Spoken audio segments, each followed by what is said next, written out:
In this video, I'm going to share with you a secret trick to trap your opponent's queen. This is a gambit that you can play when your opponent uses the Scandinavian Defense. So for those who don't know what a gambit is, a gambit is basically a chess opening strategy in which a player sacrifices his material of lesser value, like a pawn, with the hope of achieving an advantageous position.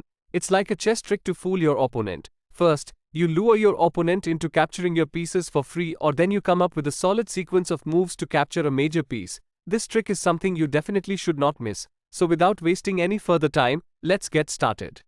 So the trick I'm going to share with you today is commonly known as the Tennison Gambit. Keep in mind that you can apply this trick only if you are white or your opponent has played pawn d5 as his opening move. So here's how it goes. You are white, you play the king's pawn opening, that is, pawn to e4.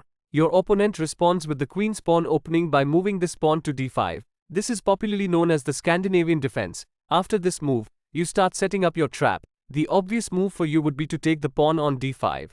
But no, you don't have to do that. What you have to do is to bring out your knight on f3. After this, the most natural move for black will be to capture your pawn on e4. I'm sure he will definitely go for this move because he's not only winning a pawn but he can also then threaten your knight on f3. Now that your knight is being threatened by the pawn, your next move will be to move your knight from f3 to g5. This way you not only save your knight but also threaten black's pawn hanging on e4.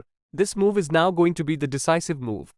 Black now has to save his pawn from being captured. He has a few options here. Option 1. He can bring his pawn to f5 or give support to his pawn hanging on e4. The problem with this move is that he opens up the king's side, which can be exploited if white brings out his queen or attacks, so this seems an unlikely option. Option 2. He can bring out his white bishop to f5 to support his pawn, but this move also does not seem right because this places the bishop in an awkward position without any support also. White can bring out his other knight or continue to threaten the pawn. So this move is also highly unlikely.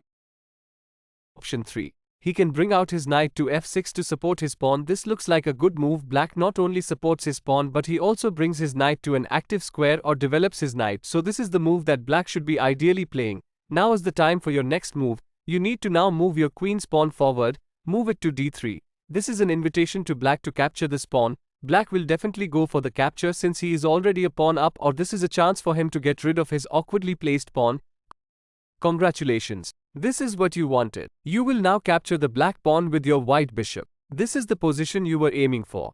Now it does not matter whatever move black plays, the game is all yours. Once black is done with his next move, it's time to unleash the deadly move.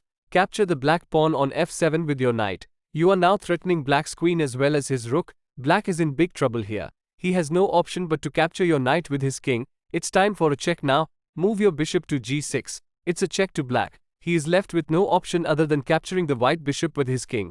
He can't go back or support his queen because the white bishop is covering the entire diagonal. Done. You got the black queen by sacrificing your knight or bishop. This is a solid advantage. It should be a cakewalk from here. Game over. So that is how you can use the gambit to trap your opponent or get the black queen so early on in the game. That's it guys. Hope you enjoyed this chess video. If you have any questions or any thoughts to share or any video suggestions, feel free to post them in the comments section below. I read all the comments or reply wherever required, so don't hesitate to ask your chess queries.